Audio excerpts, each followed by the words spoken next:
जय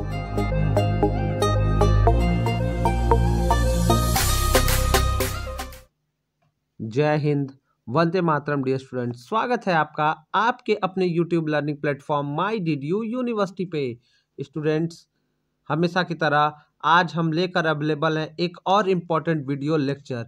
जी हाँ स्टूडेंट, हम आज आपके लिए लेकर अवेलेबल हैं HND 101, यानी जो हमारे फर्स्ट सेमेस्टर के स्टूडेंट हैं उनके लिए HND 101 का प्रीवियस ईयर पेपर। जी हाँ स्टूडेंट, ये 2022-23 यानी प्रीवियस ईयर 2023 का ये पेपर है जो जनवरी महीने में हुआ था। तो हम चलिए देखेंगे इस वीडियो में कि प्रीवियस ईयर में कैसे क्वेश्चन आए थे, उनके राइट आंसर क्या है। स्टूडेंट, इस पेपर के टाइटल की बात हम करेंगे तो इस पेपर का जो हमारे फर्स्ट सेमेस्टर के स्टूडेंट उनका टाइटल है हिंदी भाषा और साहित्य सामान्य परिचय, यानी हिंदी भाषा और साहित्य का समान परिचय का ये पेपर है स्टूडेंट। तो चलिए बिना टाइम वेस्ट किए देखेंगे कि कैसे क्वेश्चन आए थे पेपर में और उनके राइट आंसर क्या है, ताकि आपको पता चल सके कि आपके हिंदी के पेपर में कैसे क्वेश्चंस आते हैं। स्टूडेंट्स, साथ ही साथ आपको अवगत कराना चाहेंगे कि हमने अपने चैनल पे ऑलरेडी HND 101, 2 और 3 का प्रीवियस ईयर पेपर, यानी जो 2023 का पेपर, 2022 का भी पेपर ऑलरेडी अपने चैनल पे अपलोड कर रखा है, तो आप जाकर चेक करना ना भूलिएगा। चलिए स्टूडेंट, पहला ही क्वेश्चन कह रहा है, देखते हैं। पहला क्वेश्चन कह रहा है हिंदी साहित्य का इतिहास सर्वप्रथम किस भाषा में लिखा गया। तो ये क्वेश्चन बहुत इंपॉर्टेंट क्वेश्चन हो जाता है हिंदी के छात्रों के लिए। तो ये आपको बताना चाहूँगा, हिंदी भाषा का इतिहास सर्वप्रथम फ्रेंच भाषा में लिखा गया। किस भाषा में? फ्रांस की व्यक्ति द्वारा फ्रेंच भाषा में लिखा गया। और इस फ्रेंच भाषा में इस इतिहास का नाम था, फ्रेंच भाषा में, इस्तवार द अल लिटरेट्यूर हिंदुए हिंदुस्तानी। ठीक है, ये फ्रेंच भाषा में लिखा। ठीक है, और इसका राइटर का नाम अगले क्वेश्चन में आपको पता चल जाएगा। और इसको लिखने वाला कौन था, तो वही पूछा, हिंदी भाषा का पहला इतिहास किसने लिखा। तो मैंने बताया हिंदी भाषा का पहला इतिहास फ्रेंच भाषा में लिखा गया है और इसको लिखने वाले व्यक्ति का नाम है गार्सा द तासी। इन्होंने फ्रेंच भाषा में लिखा और इन्होंने जो हिंदी भाषा का इतिहास लिखा वो फ्रेंच भाषा में लिखा। और फ्रेंच भाषा में उस पुस्तक का क्या नाम था, इस्तवार द ल लिटरेट्यूर हिंदुए हिंदुस्तानी। ठीक है, ये इस तरह का इसका नाम है। ठीक है, चलिए तीसरे क्वेश्चन की तरफ बढ़ेंगे जो प्रीवियस ईयर था। आदिकाल को वीर गाथा काल किसने कहा है। तो स्टूडेंट, अब इस प्रश्न के लिए आप हमारे साथ पेन पेपर लेके बैठिएगा। जो मैं अलग से बातें बताता हूँ उसको आपको नोट करना है ताकि आपका पेपर और अच्छे से संपन्न हो सके। तो आदिकाल को वीर गाथा काल किसने कहा है स्टूडेंट। तो इसको वीर गाथा काल कहा है रामचंद्र शुक्ल ने। ठीक है, इसको वीर गाथा काल, आदिकाल को वीर गाथा काल रामचंद्र शुक्ल ने कहा। और रामचंद्र शुक्ल के बारे में कुछ बातें और जान लेते हैं। रामचंद्र शुक्ल ने, इन्होंने पूर्व मध्यकाल को भक्ति काल कहा है। आपको याद रखना है, नोट कर लीजिए कि इन्होंने पूर्व मध्यकाल को भक्ति काल, उत्तर मध्यकाल को रीति काल और आधुनिक काल को गद्य काल कहा है। ठीक है, क्लियर। चलिए अगला क्वेश्चन, सिंगार काल नाम दिया है। तो सिंगार काल किसका नाम दिया हुआ है स्टूडेंट। सिंगार काल नाम दिया है किसने, तो ये डॉक्टर विश्वनाथ प्रसाद मिश्र ने। ठीक है, ऑप्शन डी हमारा सही रहेगा। सिंगार काल नाम किसने दिया है, विश्वनाथ प्रसाद मिश्र ने। ठीक है, ये तो इन्होंने सिंगार काल किसको कहा था, ये नाम सिंगार काल शब्द दिया किसके जगह पे दिया, इन्होंने रीति काल को, जो उत्तर मध्य काल है, किसको कहा, रीति काल को ही सिंगार काल का नाम दिया। ठीक है, तो रीति काल को आपको याद रखना है कि रीति काल जो है उसी को सिंगार काल का नाम दिया। ठीक है, तो ये रीति काल का हो जाएगा। ठीक है, ओके, नेक्स्ट क्वेश्चन की तरफ चलते हैं। अगला क्वेश्चन है, जनता की चित्रवृत्ति का संक्षिप्त प्रतिबिंब कहा है। किसको, हिंदी को, मतलब साहित्य, हिंदी साहित्य, जनता की चित्रवृत्ति का संक्षिप्त प्रतिबिंब। इसमें प्रश्न में होना चाहिए कि हिंदी को या साहित्य को किसने जनता की चित्रवृत्ति का संक्षिप्त प्रतिबिंब कहा है।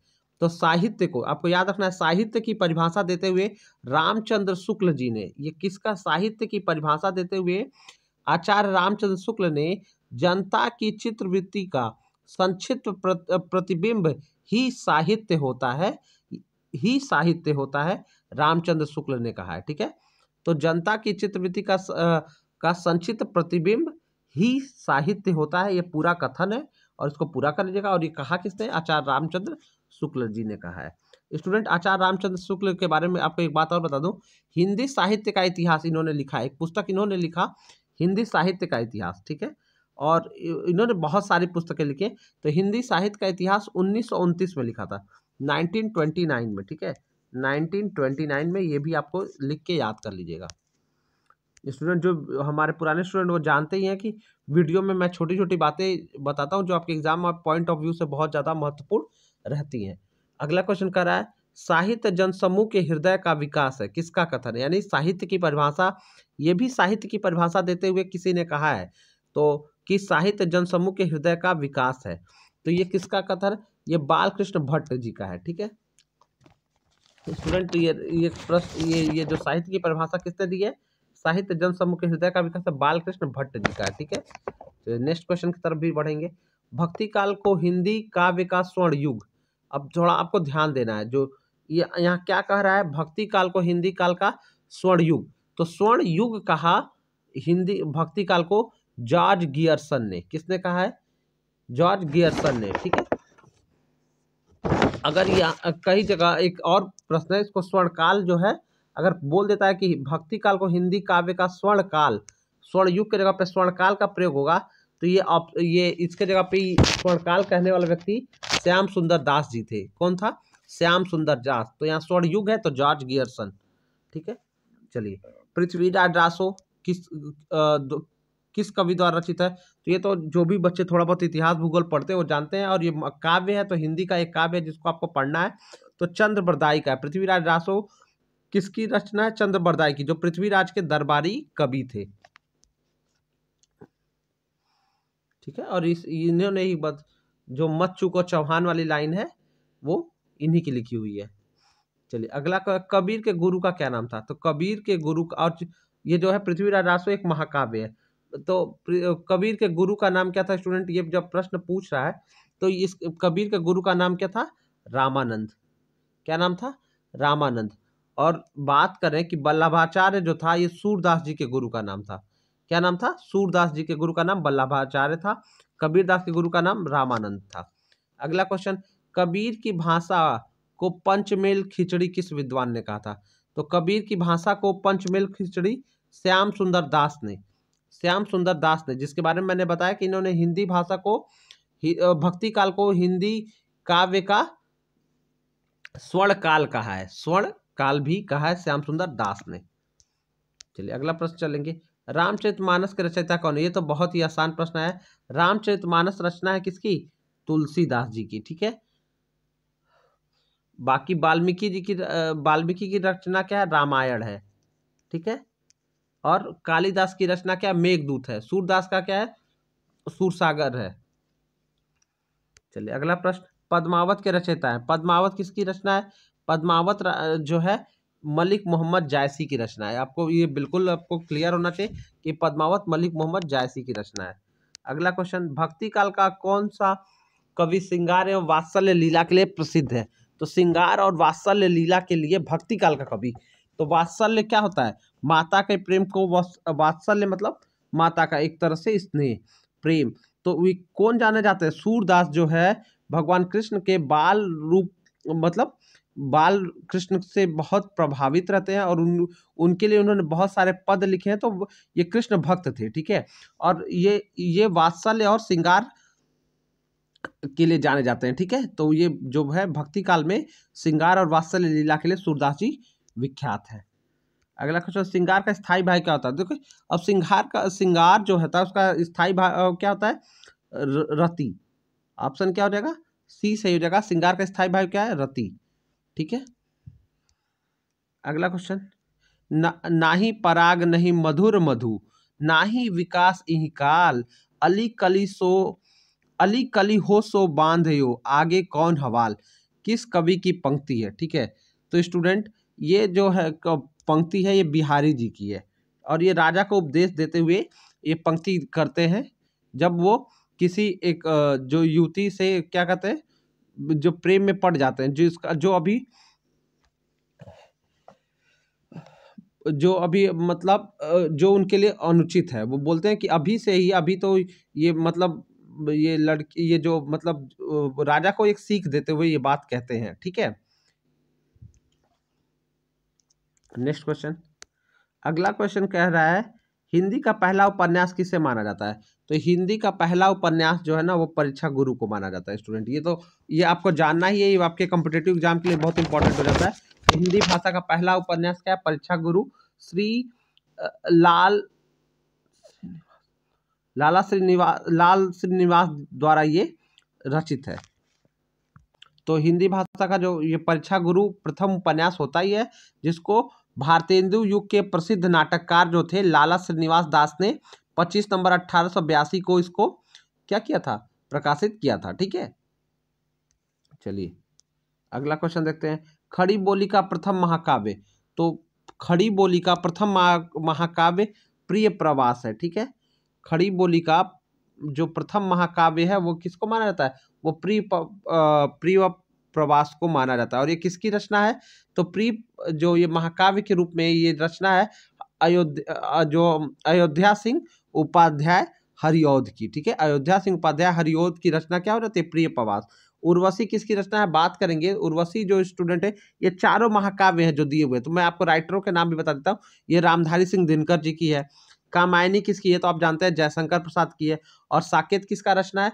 तो साकेत आपका मैथिली शरण गुप्त जी का महाकाव्य है। ठीक है, और जो खड़ी बोली का प्रथम महाकाव्य तो प्रिय प्रवास है। चलिए अगला क्वेश्चन। आचरण की सभ्यता निबंध के लेखक कौन है? तो आचरण की सभ्यता निबंध जो है ये सरदार पूर्ण सिंह का है। ये किसका है? सरदार पूर्ण सिंह, हमारा सही हो जाएगा सरदार पूर्ण सिंह। चलिए प्रिय प्रवास किसकी रचना है? ये तो मैंने बता दी कि हिंद जो खड़ी बोली का प्रथम महाकाव्य है। और ये किसकी रचना है? अयोध्या सिंह उपाध्याय और हरिऔध की। ठीक है, हरिऔध जी की ये रचना है। ठीक है, बाकी तो आपको समझ में आ ही रहा है स्टूडेंट। अगला क्वेश्चन। कौन सा इसमें छायावादी कवि नहीं है? तो छायावाद में किसको किसको जाना जाता है? तो छायावाद में हम महादेवी वर्मा को जानते हैं, सुमित्रानंद पंत को जानते हैं और सूर्यकांत त्रिपाठी निराला को जानते हैं। तो किसको नहीं जानते हैं? महावीर प्रसाद द्विवेदी छायावादी नहीं, ये द्विवेदी युग के हैं। ये छायावादी कवि नहीं है, ये द्विवेदी युग के कवि हैं। ठीक है, और सूर्यकांत त्रिपाठी निराला को जो है छायावाद का महेश, सुमित्रानंद पंत को छायावाद के विष्णु। ठीक है, और सुमित्रानंद और महादेवी वर्मा को छायावाद की दुर्गा देवी के नाम से हम जानते हैं। मतलब इन तीनों लोगों को 3 उपाधि मिली हुई है। ठीक है, और जो सुमित्रानंद पंत है ये प्रकृति के सुकुमार कवि के नाम से भी जाने जाते हैं। इन सारे बातों को आप नोट कर लीजिए स्टूडेंट। साथ ही साथ मैं बताना चाहूँगा कि वीडियो के डिस्क्रिप्शन में हमारा व्हाट्सएप टेलीग्राम का लिंक है। तो स्टूडेंट अभी आप हमारे व्हाट्सएप टेलीग्राम से हमसे जुड़ सकते हैं, अपने क्वेश्चंस को हम तक पहुंचा सकते हैं। आपको डीडीयू से रिलेटेड सारी इन्फॉर्मेशन ग्रुप में सबसे पहले दी जाती है। साथ ही साथ स्टूडेंट हमारा और सारा जो एक और प्रीवियस ईयर पेपर आपका अपलोडेड है, यानी 2023 के अलावा 2022 का भी प्रीवियस ईयर पेपर HND 101, 102, 103 का अपलोडेड है। तो आप जाकर चैनल पे BA फर्स्ट सेमेस्टर हिंदी के प्लेलिस्ट में सारा देख सकते हैं। चलिए आते हैं क्वेश्चन पे। उसने कहा था कहानी के लेखक कौन है? उसने कहा था, तो ये किसकी है? चंद्रधर शर्मा गुलेरी। ये उसने कहा था, ये किसकी है? चंद्रधर शर्मा गुलेरी जी की कहानी है। और स्टूडेंट ये 1915 में उसने कहा था, 1915 में सरस्वती पत्रिका में प्रकाशित हुई थी। ठीक है, सरस्वती पत्रिका में 1915 में किस पत्रिका में? सरस्वती पत्रिका में प्रकाशित हुई थी। इस बात को भी आपको ध्यान में रखना है। अगला क्वेश्चन।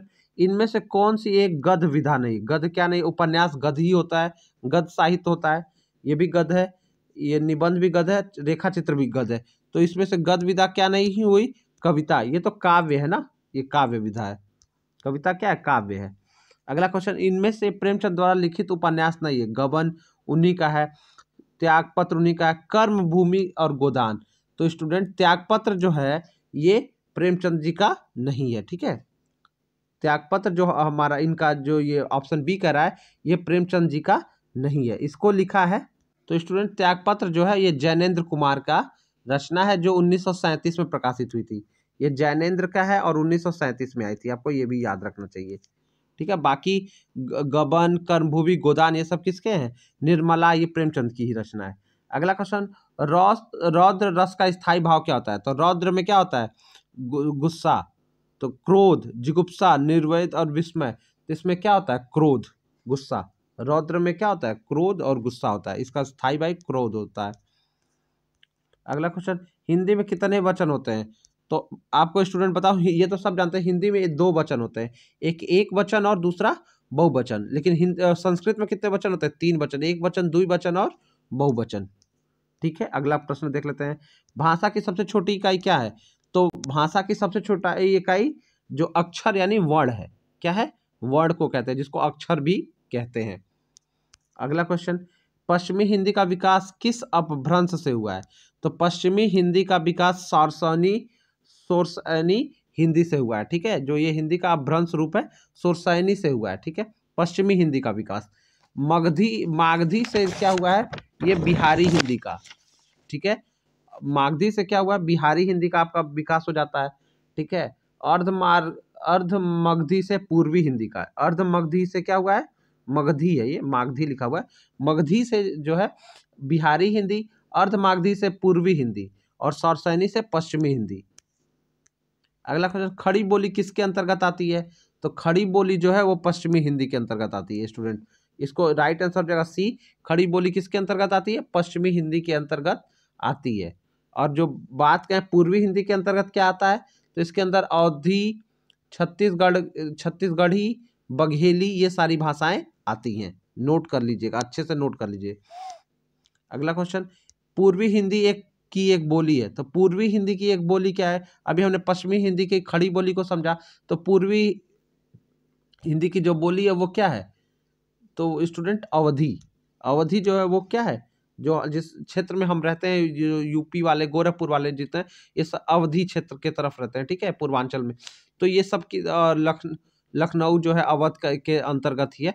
तो पूर्वी हिंदी की जो खड़ी बोली है, एक बोली है, वो क्या है? अवधी। और ठीक है, और बाकी जो ऑप्शन दिया हुआ है, अब जैसे ये ऑप्शन दिया खड़ी बोली, मैंने बताया पश्चिमी, ब्रजभाषा पश्चिमी और बांगरू, ये सारे किस में है? पश्चिमी में। लेकिन अवधी क्या है? ये पूर्वी हिंदी है। ठीक है, चलिए अगला क्वेश्चन, रात दिन में कौन सा समास है? तो रात दिन में जो है योजक चिन्ह का प्रयोग हुआ है, रात दिन। तो ये क्या है? देखिए, ये द्वंद्व है। जिस तरह से जैसे दिन रात, ठीक है, दिन रात हो गया, माता पिता हो गए, और तो ये क्या हो गया? ये सारे जो जिस तरह के जो होते हैं, जब योजक चिन्ह से जो कोई शब्द लिखे रहते हैं, तो ये सब क्या होता है? द्वंद्व समास होते हैं। द्विगु में क्या होता है? द्विगु मतलब जो जोड़े में आता है। ठीक है, तो स्टूडेंट द्विगु क्या होता है? द्विगु के आगे क्या होता है? द्विगु मतलब आपको बस याद रखना है, द्विगु मतलब 2, यानी 2 क्या होती है? संख्या होती है। तो द्विगु समास क्या होता है? द्विगु मतलब 2 नहीं होता है। द्विगु मतलब जो संख्याओं का बोध कराता हो। जैसे पंचवटी, तो जैसे इसमें 5 पंचवटी, ठीक है, 4 मीनार, पंचवटी, तो इस तरह का जब समास होने लगता है तो वो द्विगु होता है। द्वंद्व में बताया दिन रात, ठीक है, माता पिता, ये सब क्या हो जाता है? द्वंद्व हो जाता है। बहुब्री क्या होता है? जब एक वो कोई जैसे पिता, जैसे मैंने बोल दिया कि लंबोदर, लंबा है उदर जिसका, तो वो किसका हो गया? वो गणेश। तो एक अलग अर्थ देते हैं, तो वो बहुब्री समास हो जाता है।